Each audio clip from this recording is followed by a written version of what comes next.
Hey, friends, welcome back to yet another exciting episode of Friends of the Squared Circle. I'm your host, Cranderq, a.k.a. my real name. As you can see, we have a views champion with us, and that is Abbi. She's a three-time 100 views champion. She's going for number 4. Darin, you got to help her out. Darin Corbin, our friend and sponsor, is joining us here. And spoilers, folks, we aren't going to talk too much wrestling, but we are going to talk to Darin about his extracurricular activities. I got to make sure I say that correctly. Abbi, how are you doing tonight? I'm great. I'm ready to ask Darin about all kinds of stuff. So Perfect. Darin, how about you? How are you doing tonight? Can't complain. Just got done with the run, so I'm ready to go. And it sounds like we might be talking about a variety of maybe food-related things. Oh, yes, definitely, right, definitely. Perfect. I, like we said off camera real quick, we both love food. You are physically fit. I am just a shape. So let's just get that out of the way real quick. So I would be in better shape if I didn't like food so much, but that's the burden I bear, I guess. So we'll just kind of jump into it real quick here. Give us a brief overview of your wrestling fandom and what you do in wrestling, and then we'll jump into all that fun stuff. Sure. Yeah. So, I mean, this year will be 20 years for pro wrestling for me. wow. April 11th is going to be my 20th year. I'm also closing in on 1,400 matches. So I've had that. Obviously centered out of the Midwest, but I have a couple other things where I ventured out quite a bit, and I'm looking forward to always traveling to different spots. So that's something that I have. I'm excited for some of the trips coming up, especially for spring and summer, where I'm really looking forward to that. But yeah, it's been, it's wild. So I always said pro wrestling was something where I wanted to see the world, and that was a goal. And wrestling allows me to do that. Perfect. And then before we jump into it, folks, these are fan-submitted questions from just my core group of friends who know Darin, who have met Darin. Abby's got a whole bunch already, but we got to give some other people. So we're just going to jump into it here real quick. With The Floor, Fox's new show, what is your favorite cereal there, Darin?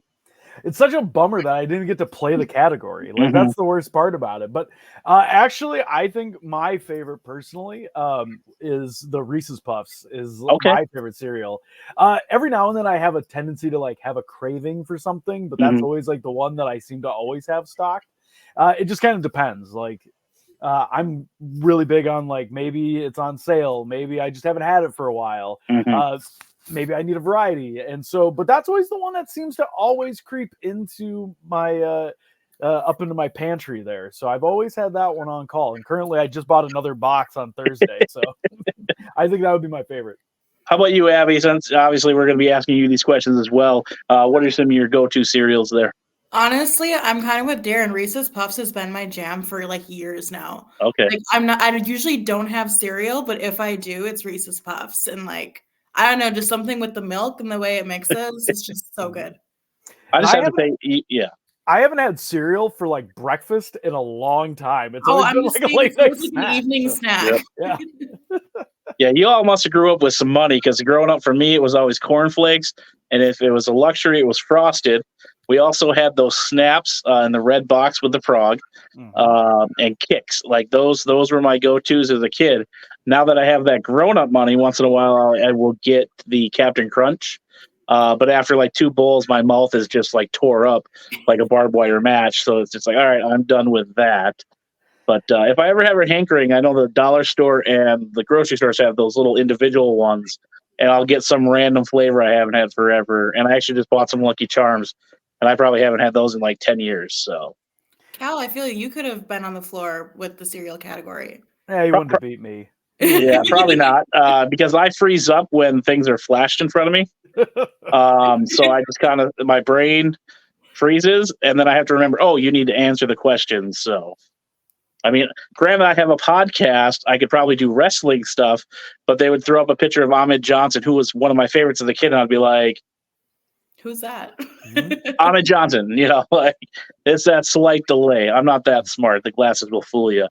But all right. So that first one was from Bob, our buddy Bob. You guys all know Bob as well. So question number 2 here. Have you ever applied or have any interest on going on more game shows, Darin?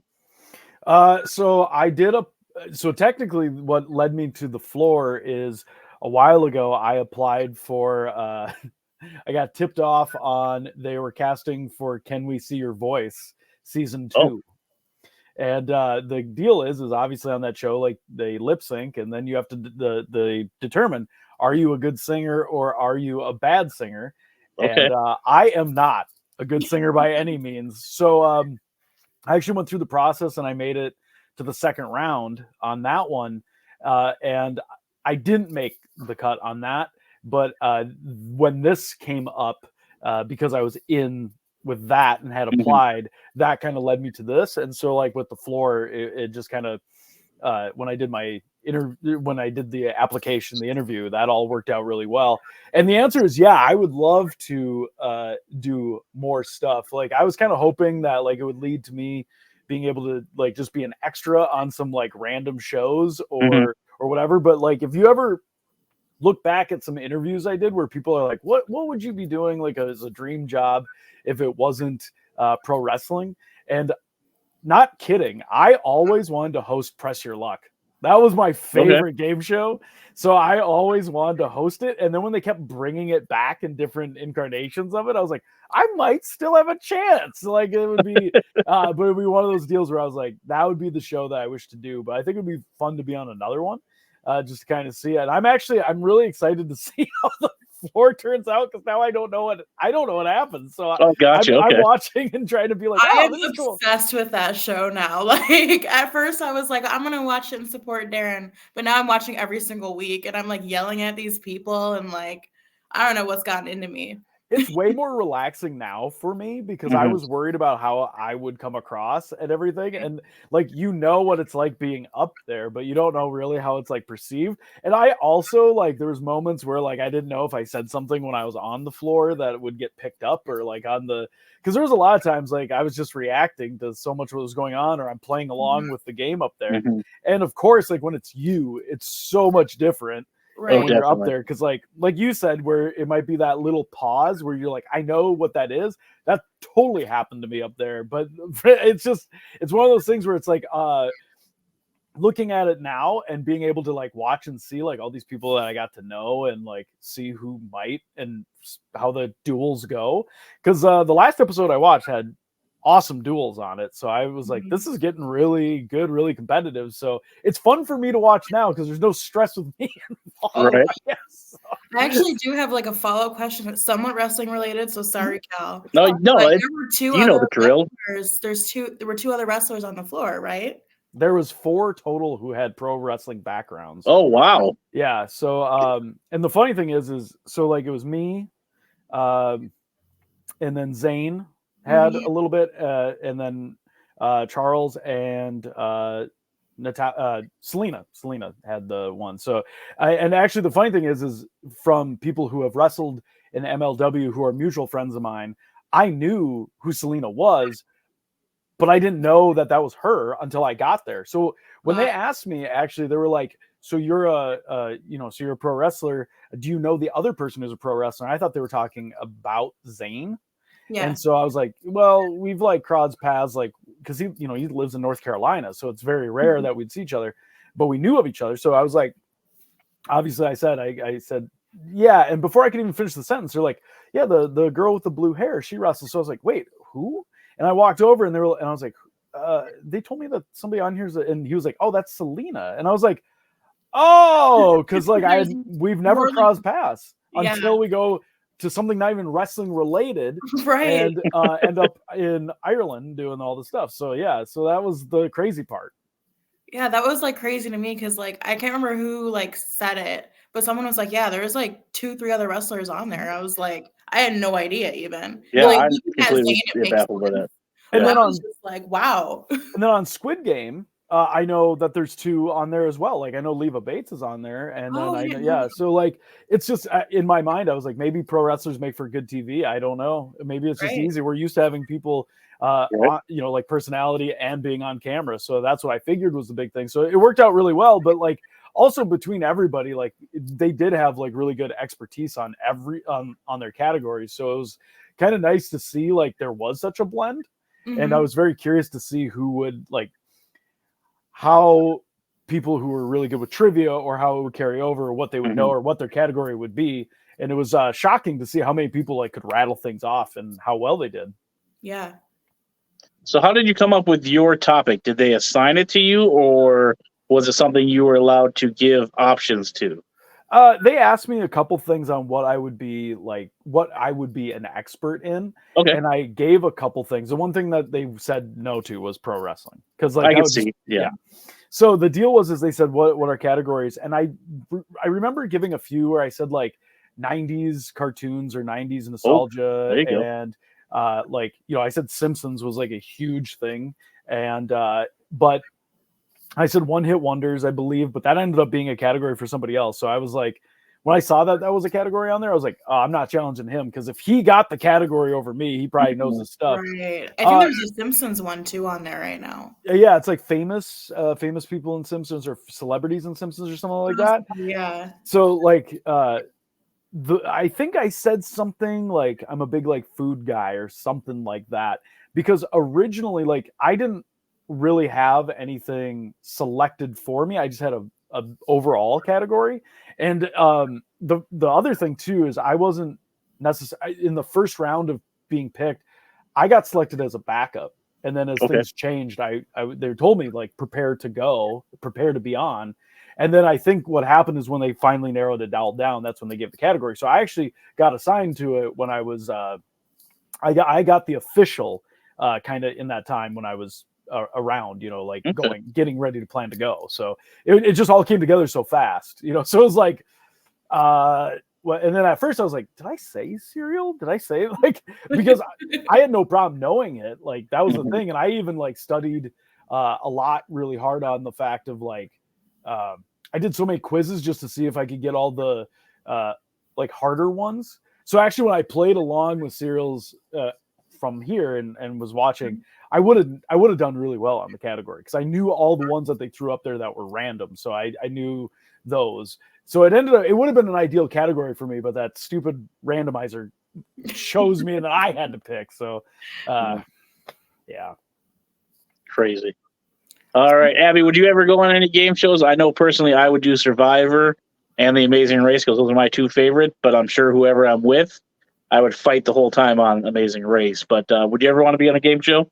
Yeah, but I wouldn't want to be in one of those game shows. Like, I don't want like people eliminating me like that and having to be like strategic. like Darin was saying, I would rather be on like a Press Your Luck or Whammy, or like maybe even a Jeopardy or like a Wheel of Fortune or something like that.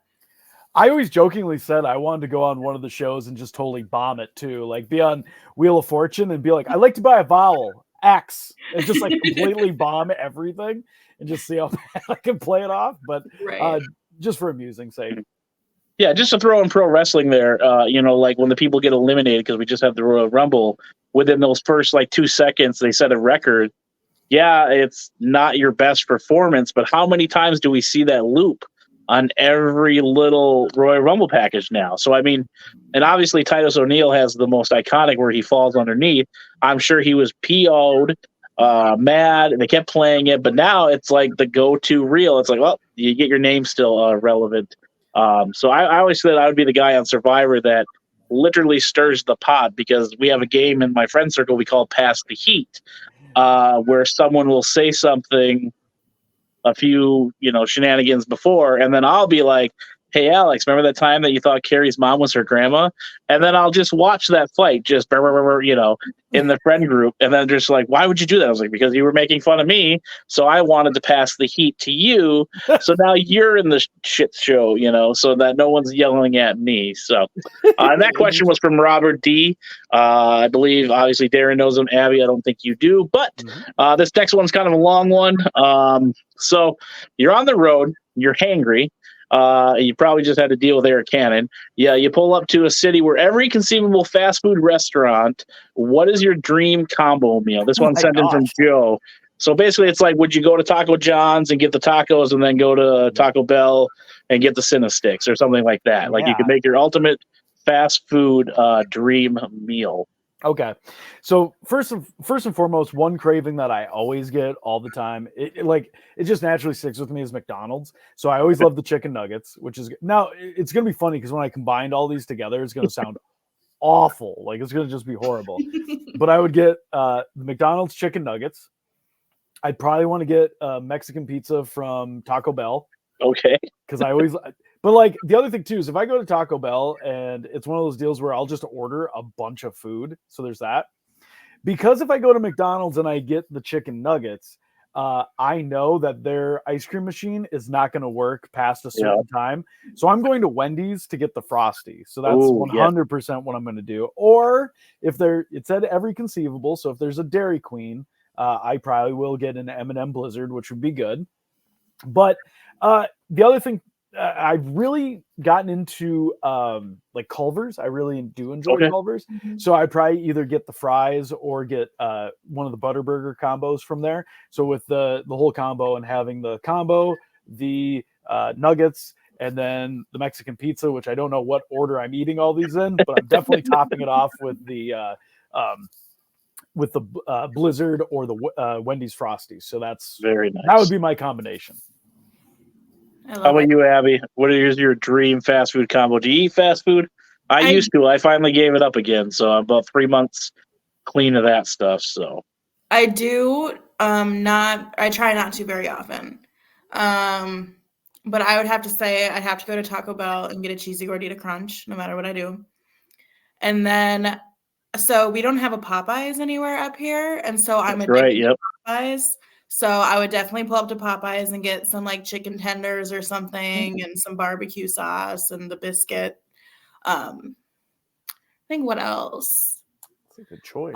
I don't know if you would consider like Cold Stone Creamery like a fast food, but I would like go in there and like these are your rules. I'm not gonna. I would get like a shake or like build your own from Cold Stone to top it off. Yeah, mine would just be like get those, $2 burritos from Taco Bell and some Olays, and I'd be happy. Oh. The Olays are always good. Those are they hit the spot with the nacho cheese. And my brother used to work at KFC, and he would always bring home the barbecue chicken strips. They would always purposely make too much. Time has passed, so he can't get in trouble. And he'd just bring me home a bucket of wings, or not wings, chicken strips that I could feast on for days. But I miss KFC. The KFCs up in this area just suck. Yeah, they're not great. That was my go-to in high school, was get myself a, what were they called? Shaker wrap or something like that. Oh, yes. Twisters. There we go. Yep. That and a Pepsi Lime or Pepsi Lemon. So, yep. The good old days. All right. The popcorn chicken that they used to do. Yeah, yep. And their little gravy bowl things are amazing, too. Who thought throwing that all in a bowl would be great? Maybe we can make anything better. Now I want to go get a burrito. All righty. Next question. This one is sent in from Rick. What gas station do you frequent for snacks on the road? I'm sure you've had to stop late nights sometimes when fast food joints were closed or not in reach, but where would you stop for a gas station treat? Which one's got the best there? Normally it's Quick Trip is always the one. Yeah, just because the variety is normally. If I go to Chicago, I generally have a couple designated stops along the way that I've always done. And the funny thing is for as long as I've been a wrestler, mine is Quick Trip. There is a Pilot gas station in Beloit, and that has a Taco Bell attached to it, which is generally open late. Okay. But that used to be always a designated stop because some of the people that I rode with used to stop there all the time because the gas was the cheapest that you would see all the way, and then it would jump up before you got into Illinois. So you'd fill up there, so you made sure you didn't have to fill up in Chicago. So that was always one that I would stop at. And that had a decent selection, which is good. But I like to stop at the Quick Trips because I can do either the lemonade, the blackberry lemonade that they have. If I need something for a snack, they have a lot of their own stuff. The other thing is those For Real shakes. I really like that machine. So those are really good. But yeah, there's generally a lot of stuff that I'll get from there. Plus, if I really want to, like a lot of, like if I want to get a bunch of snacks, they always generally have like a, buy two, get one deal. So those are normally. And I'm not a big coffee drinker, really. But if I need to keep awake, I need like something sweet. Like if I'm going to go and get something, it has to be, like I like the mochas and the stuff like that, like the turtle mocha, like very sugary, sweet stuff in there. So I'll generally do that. And they have like a couple blends, and I've been doing like the hot chocolate with like a Frappuccino or Cappuccino blend, and that will keep me awake when I'm by myself. So that's normally my go-to. But I would say Quick Trips just because I think they have good quality stuff. But if it's more local and they're not around, I'll stop at a Holiday just because I know they're 24/7 and I can get up and like walk around and stop in there. But other than that, like those are normally my go-tos. Those would be the ones I try and seek out if I can. I mean, we only got like 20 of them between here and Duluth. Right. And I go to different ones all the time because I'm in them almost every other day, I swear. I'm obsessed with Quick Trip. The wife thinks it's a cult. This is the only time I will say I don't care what she thinks because I love it. I love the roller bites, the cheeseburgers, the chicken. I mean, I'm obsessed with that place. That's my go-to place. I'd rather eat there than fast food. So. Mm-hmm. No, they got a good selection of stuff too. And like, it's funny that you mentioned that because I forgot because there was a time every time I ride with Frontman Jaw, he always raves about like the nuggets and everything that they have there. So then if I'm by myself and I go in, I'm like, oh yeah, that's right. Jaw always talked about these, and I'll get them and I'll be like, this is why Jaw talked about these because they're really good. So yeah, there's a lot of like little stuff that I always like. And sometimes they'll do those specialty burgers, which, I think are better than a better quality than most gas station burgers. Yes. Yeah. I know Holiday's got those like 2 for $4 deals, and they're just like, I don't know, it's like sawdust burgers, but yeah. Especially how long they're sitting out too. Always the deal. And I don't want to have to warm it up. I just want it warm already. Yep. Exactly. And the nice thing is you can call into Quick Trip, or now with apps and stuff, you can have everything prepared for you when you get there. I know I hate apps, but it is a nice convenience there as well. Abby, anything to add on the gas station food? No, I'm 100% on board. There's a Quick Trip. There's a Quick Trip right next to my work that I stop at every single morning because I love their breakfast sandwiches. Yep. And I love their cold coffee, like the cold mocha that they have in the can. It's so good. And then I'll usually pick up a lunch there, kind of whatever just looks good that day. Like I live off Quick Trip a lot of the times. I did too, but now that I have a wife, I actually have to cook. So, but that'll lead into our next question here, Darin. This one is sent in from Brian Tripler. Are you a good cook? I know you're on the road most nights and weekends, but how do you describe your cooking?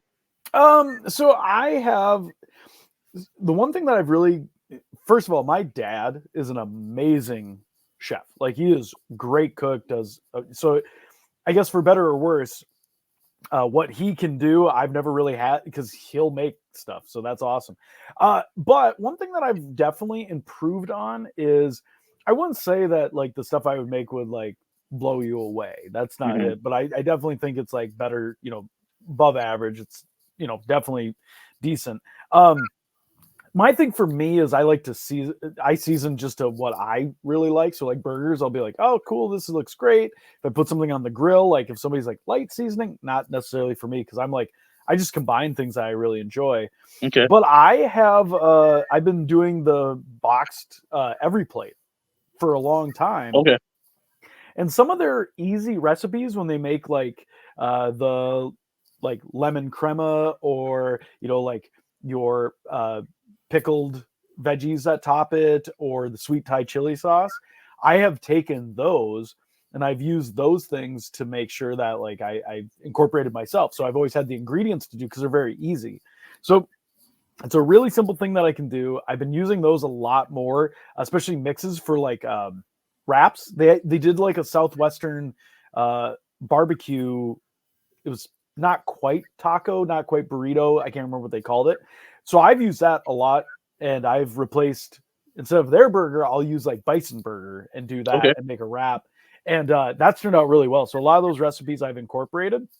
And like one thing that I just started doing that I got from them that is really easy to make is like their like apple chicken breast and apple Waldorf lettuce wraps, which I had no idea was so easy. And that's the thing. Like I'm not going to sit there and like, I have to make the sauce from scratch, but I can definitely make passable things and stuff that lasts for a long time. I'm not a picky eater. I do enjoy leftovers. So a lot of the stuff I make, I can have for a while, which is really good. And I do a lot of times like we'll meal prep the same way, but it just kind of depends what I have. And I'm always willing to try a new recipe, but I really like every plate's simple stuff because it's really easy to incorporate with all my recipes. And then some of the stuff I follow on like TikTok, I've actually like picked up some of the like, oh, make this kind of easy crock pot recipe, and that's great for me. So I will definitely take it. Yeah, people can shit on TikTok, but there is people that are like making crazy things in 3 easy steps that I have been able to do myself. For me, I would say I'm a little bit above average, but not that great. But I know, like, when it comes to wings in the air fryer, I've got that down to a science. I like to think that I make a pretty badass tacos for the friend group, as well as, a few other things. My nephews love my spicy pasta that I make, but I like to think I'm pretty average myself. But Abby, how about you? It's hard to say. I don't do a whole lot of cooking just because, like, I'm by myself and I'm like, I hate cooking for just one person. Because, like, unlike Darin, I am picky on leftovers. So, like, I can make, like, tacos or, like, sloppy joes and eat those leftover, but some other stuff. Sloppy joes. Yeah, but some other stuff I won't really touch leftover. So it kind of just depends. If I have the time and actually, like, want to cook, like, a good meal, I can do it. It's just having that time to do it. Yeah, my taste and like food choices are that of a 5-year-old, because if it doesn't involve chocolate milk and some sloppy, thing that I can add more sauce to or ketchup to, it's usually like, I'm good. I'll just eat my tater tots and my hamburger. So I will say, you mentioned air fryer. That I probably use my air fryer more than I use my stove. 100%. I'm the same way. I love my air fryer. Like, I'm constantly using it. Yeah, I have OCD, so I have to make sure things are shut or off. And when I lived by myself for that short time, I wouldn't use the stove a lot, so the air fryer was key. And I know you're not supposed to do it, but like, this is how bad my OCD is. I know the stovetop's off, so I'll touch it, like the actual burner, to make sure it's off in my head because I didn't burn myself. But again, TikTok, those recipes that you can learn from there. I made these. You take an egg roll wrap, you put down string cheese. I add pepperoni because I like a little bit of spice, and then you just roll it up, throw it in the air fryer for 2 or 3 minutes, and then you have a crispy cheese stick. And it takes literally 3 minutes to throw together and 3-4 minutes in the air fryer. So not bad. I love those simple recipes like that. And now I see you can take Uncrustables, which are already pre-made, and you can put those in there. You can dip them in like French toast style batter and put the it's crazy what people can do just with a few ingredients and one thing to cook. So true. So I don't like crock pots. I can't leave those on all day because I freak out. And my wife, she makes an amazing chili. I told her, don't tell me the crock pot is on, because I will freak out all day while I'm at work. So, but all right, last question here, and then we'll wrap some things up here for you. What state has been the best travel experience? This one is from Chad. This is my buddy down in Florida. I know you're, hitting North Carolina for cons and stuff, but what state has been your best travel experience? So I guess I kind of have like two. One's more like nostalgia, but I love Vegas. I mean, I was going there for like every month for a while when I was doing Paragon, and I love it there. And as somebody who doesn't drink, like a lot of people always are like, what do you do? Like, there's so much to see, so much to do. I do gamble a little bit, but like the food is amazing. I just literally, I wander without, I don't even have like a direction that I want. I just go and like, hey, I'll stop in here. Oh, cool. What's this? I'll give this a shot. And I love it. And so I actually have 2 trips coming up here to Vegas, like real quick. One is for wrestling in April. So I will be going to the Level Up convention and doing that. I've been doing that for a couple of years now. So I'm excited for that one. But the other one is Portland, is Oregon. That was the first time, like Portland was the first time I ever got flown anywhere for wrestling. And technically we did a show in Salem, and that was back in, I think if I pinpointed it, I believe that was 2008, if I remember right. So 2008 was the first time that I ever went out there. I started going out again more consistently. And then that same promotion ended up doing Paragon. So like we had 2 promotions going, and I was more of a Paragon guy at that. But when Paragon wrapped up, then I went back to being more regular at West Coast. So But I love Portland for a lot of the same reasons: the attractions, the look of it, like the nature aspect of it, the food aspect of it.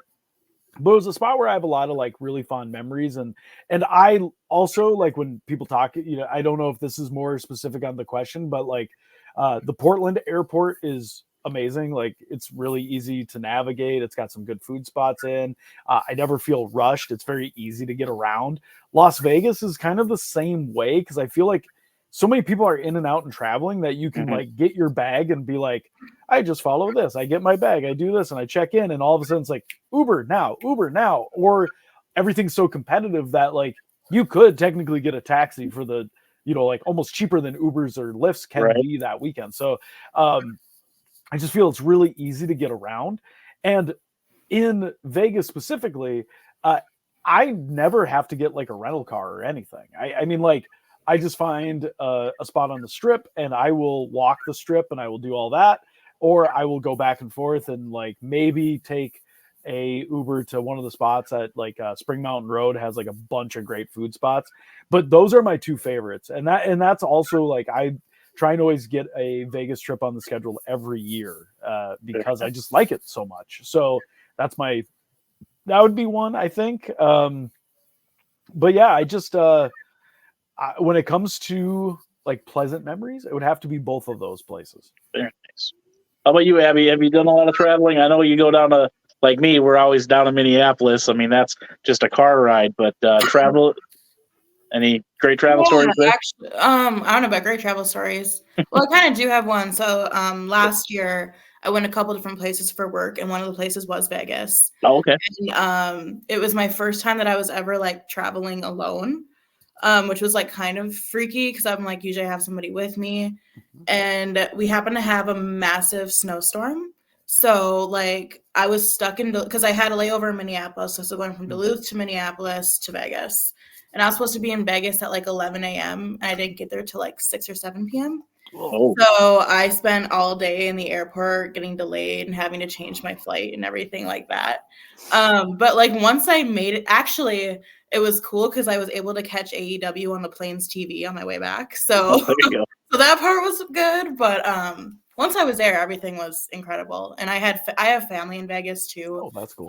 So they live in Boulder City, which is about, I don't know, half hour outside of Vegas, and it's a little smaller town, and I loved it. Like it's just has a small town feel to it. So when you are tired of like Vegas and the lights and stuff, you can go get away quick and then go back.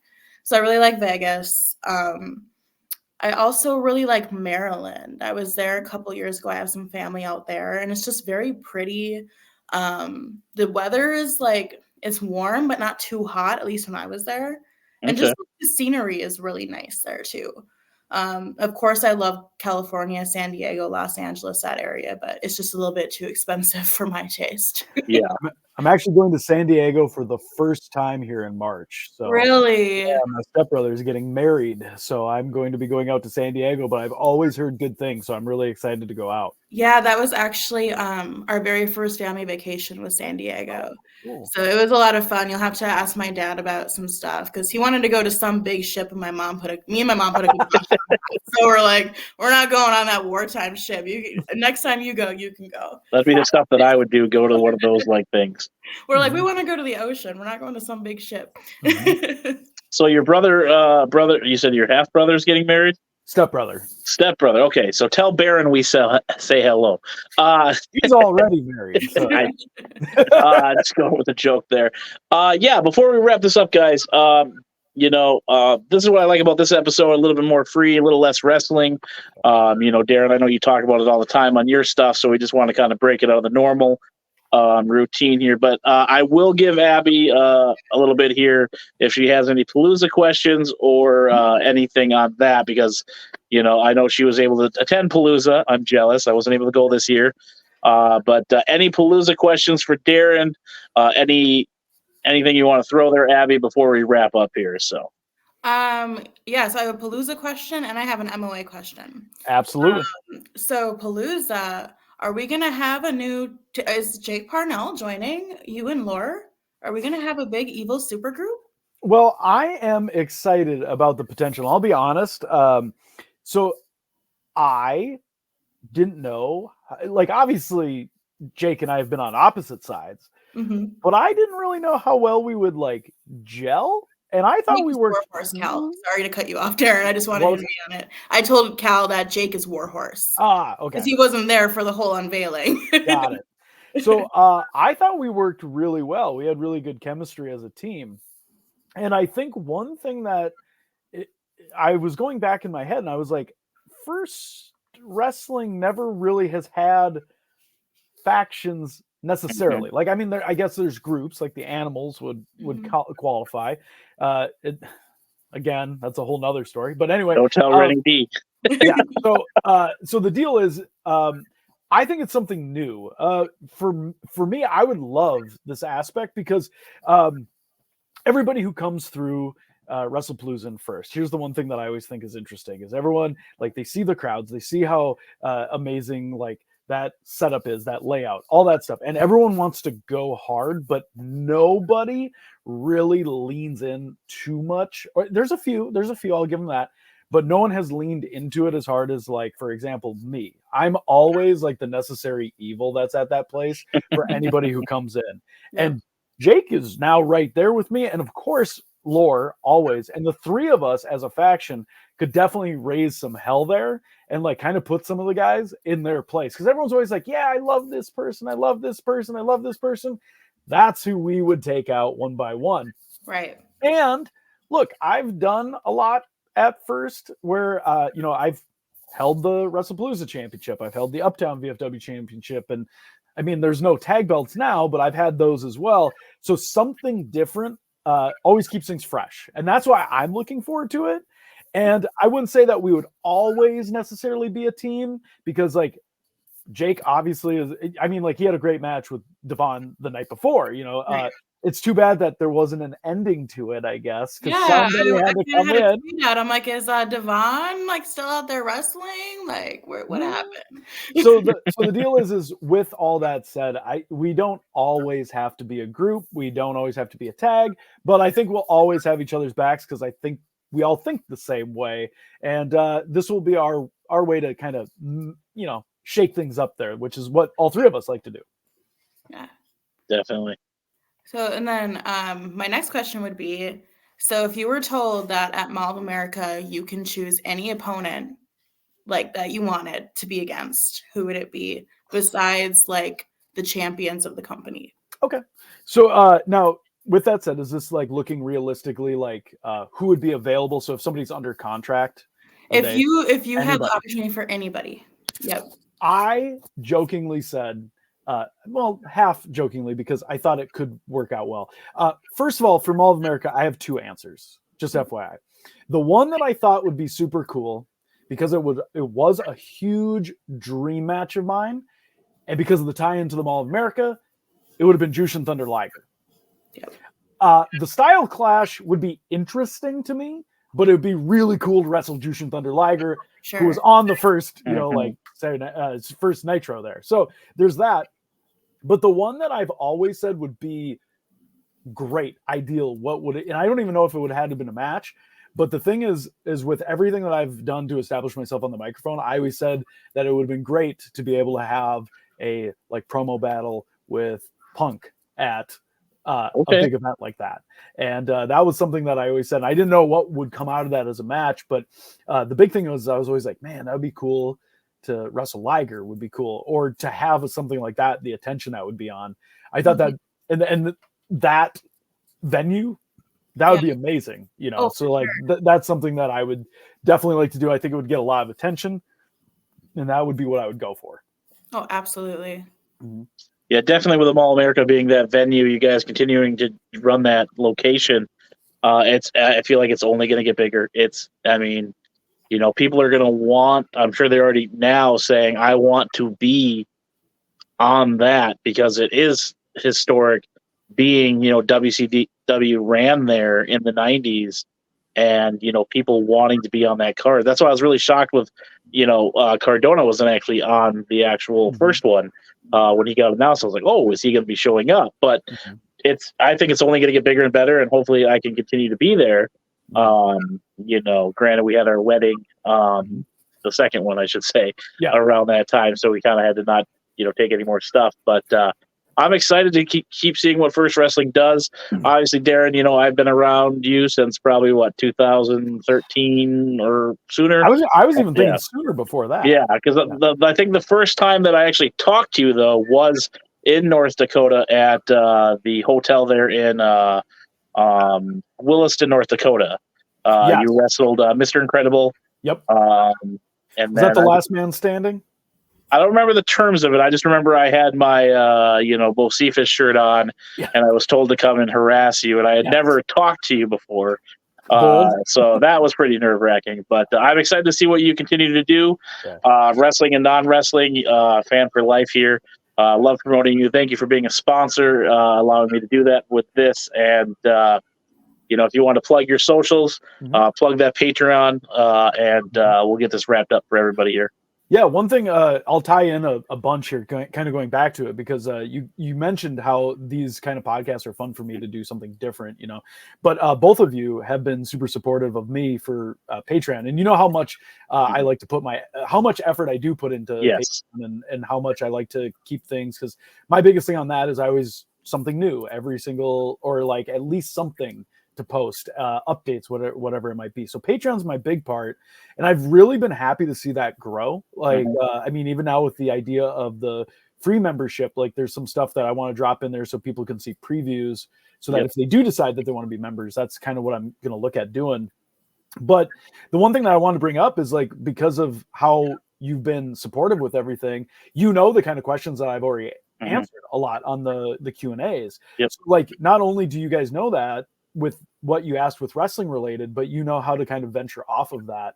And like, those things are super, I like the more specific, I like the more niche, rather than I can, talk about all the stuff and I could in nauseum about the same questions, but I love it when it's specific off of things. And you mentioned, Mall of America and how much, you've seen that grow. And I think we calculated it for like guys who are more than semi-regular. There's like still 4 that since the first wrestling event that was held at First Ave to where it's gone now. And I think as this grows and as things continue to get big, like, it's cool to me that there's a lot of guys that have something that they can be proud of locally, who have put and invested time, like when you have like a Shane Black and you have like a Matt Honey and Riley Jackson and Badger, and like people who have come up and they're like, and then again, like Devon Monroe, here he is posting about how he went to a WrestlePalooza event and he was in the front row, and now he's watching, or now he's the champion. Those stories are cool, and we have a spot that builds those stories, which I really like to be a part of. And somebody who has been there to build the ground up, like, that's the part that I appreciate. And it's cool to talk to people who have also gone on board with it to see it grow. And I think that's the awesome part, is it all growing together. See, my cat's trying to make I'm just waiting for the cat to jump on me, because mine likes to jump on my back. He's got 3 legs, so the deal is he can't really catapult off the back one. Gotcha. Yeah, so he's missing the back, but he's curious as to what's going on. So there we go. Okay, but anyway, to plug a couple things. So first and foremost, like, what I wanted to say is, any of the wrestling questions that you had, I appreciate, because what I've answered, and so what we talk about. But I really enjoyed this format and some of the questions we had. But other than Patreon, a couple things I've been doing that I've really enjoyed is I've actually done a lot of really fun cameos, and I have that. So a lot of people have been throwing things at me and just been like, hey, can you do this? Can you do this? Those are super fun. I have a blast with that.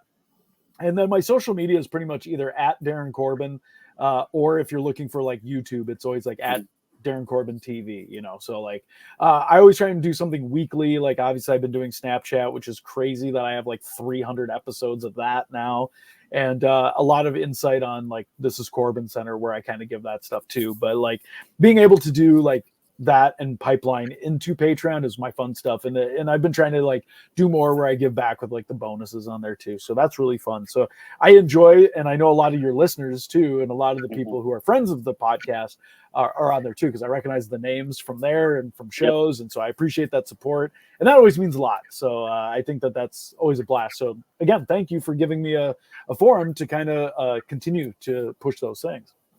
Yeah, and the nice thing is too is that you allow me this opportunity to showcase you to get that practice for my show. And it's my way to give back to you because full disclosure, every time I try to come up and get something from you, you're like, just take it. And then you just throw my money back. It's like I'm here to support you, you and, Eric, every time, say one of the Barking Spiders, anytime I try to approach your table with anything, it's just like, here. I'm like, well, no, I'm here to support you. I don't know. There's probably somebody out there, but I'm going to take the selfless brag and say, I probably have more Darin Corbin 8x10s than anybody that's out there. I remember you asked me like, hey, which one don't you have so I can send you a new one? I was like, oh, give me like a little bit to go through my box because there's like 30 plus of them, because I always want a new one and I always give Cannon shit because he never has a new one. I was like, I already have these 4. Have you not made more? So then I started bringing actual pictures that I find or use. Like I brought the one of, I think it was like you and him in some match, or you and Cesaro, so that if I ever get the chance to meet Cesaro, that I can have him scribble on there too. And that would be a banger of a match. It's been almost 15 plus years since you guys have crossed paths. Imagine that growth. Don't take this the wrong way, as that skinny kid, you could just getting roll around. Yeah, my God, man, I show that one to everyone. Again, don't take this the wrong way. You're getting your ass beat through that whole match, and Cesaro is Cesaro, and it. So one funny thing that I got to say about that, like Cesaro was one, from the time I saw Claudio and met him, I wanted to have a match with him. And so I had that match. And the funny thing is I personally didn't think I did that well. Like there's an early moment where he takes me at like reverse body slam and into the post. Right. And just as I hit, I was like, oh man, I may have hit something weird, but he comes in and he drops an elbow on me. And from that point on, I am like trying to get air back in is like brutal, but he's one of the strongest people that I've ever been in the ring with. And everyone told me, they were like, look, he is a strong dude. So make sure that you fire, you go back, like, don't let him just like throw you around. So at first I was like, oh my gosh, I'm trying to breathe. I'm trying to catch this. And I was like, am I hurt? Am it something weird? So I thought I did really bad in that match. There was numerous times where he had things so effortlessly where I was like, I feel like a child. I feel like he is just spinning, like whatever. And yeah, I'm definitely like not, I'm definitely a lot smaller than I am now. But so many people have come up to me watching that match and were like, man, dude, that was when I knew that you were like resilient, because you got your ass kicked that whole time, and like you were looking like you were fighting from underneath the whole time, and you kept fighting, and like you look. I was like, I literally was. I was trying to fucking survive. Like I was like, okay, you gotta keep going. All I could think about was, if you don't, like, he's gonna just like toss around and all this stuff. So I was like, all right, you gotta keep it going. But so many people have told me that they really liked that match because they were like, that looked like one of the most ultimate underdog matches. And especially from people who have seen me, exclusively, more so just being, the asshole that I am. That was more, they're not used to seeing me in a like compromised position. So it's one match where I was like, I would love to run it back. I've watched it since and been like, wow, I forgot a lot of the stuff that we did and the beating and all that stuff. So I'm glad people enjoyed it. I do. And I guess if people look at it positively, that's another thing that's great. But that match, that was a dream match. And I felt bad at first because I was like, oh, I think I let myself down and not being able to like step up to his level. Because that's the thing, when you wrestle somebody like that, you want to, match them. But he was, he's on a whole nother level. And all the respect to him. He's great. I love him. What makes me laugh about Claudio is literally like right now on my TV screen, he's playing virtual Uno with Xavier Woods, Tyler Breeze, and Adam Cole as we're talking about this. So the range of that man is unreal. Oh yeah. And yeah, one of the best dudes. I've always said this. He was always really good to me when I started, especially. And the match that I always feel kind of put some eyes on me, or at least I guess the North Star Express was against the Kings of Wrestling, because everyone kind of knew that the Kings of Wrestling were going to win that and get the Campeones de Parejas. But like that match, people were buying that we could possibly get the upset. That match in the ECW arena with JJ Dillon was like, and getting a standing ovation afterwards was like, oh, that's cool. So like that really got to put a lot on us and got a lot of attention for both of us. So I always appreciate that for them, for giving us that. Perfect. Well, we'll wrap it up here. Hopefully we can get another one of these out, maybe towards the end of the year here, get you on again. Abby, real quick, anything you want to plug, and then we will say our goodbyes here. So, no, you can just follow me on Twitter. It should be on the screen. I live tweet Dynamite every week, and some people think it's funny. So I think it's great. If you're always just want to assume that I hear you screaming whenever Adam Cole or Swerve come on the screen. It's true. Especially Swerve. I'm like yelling, "Whose house?" Swerve's house. Yeah. Yeah, he is like transcended, and it's so great to see. But all right, folks, that is another episode of Friends of the Squared Circle, where I'm your host, Cranderq, aka my real name, with my friends Abby, the 3-time 100 views champion, going for number 4 here. Our friend and sponsor, Darin Corbin, who we love more than life itself. Not even joking. I got more Darin Corbin stuff than I have any other wrestling stuff. That's not a lie, folks. I'm not just trying to pump his ego. All right, friends, it's your boy, Cranderq. Cranderq out.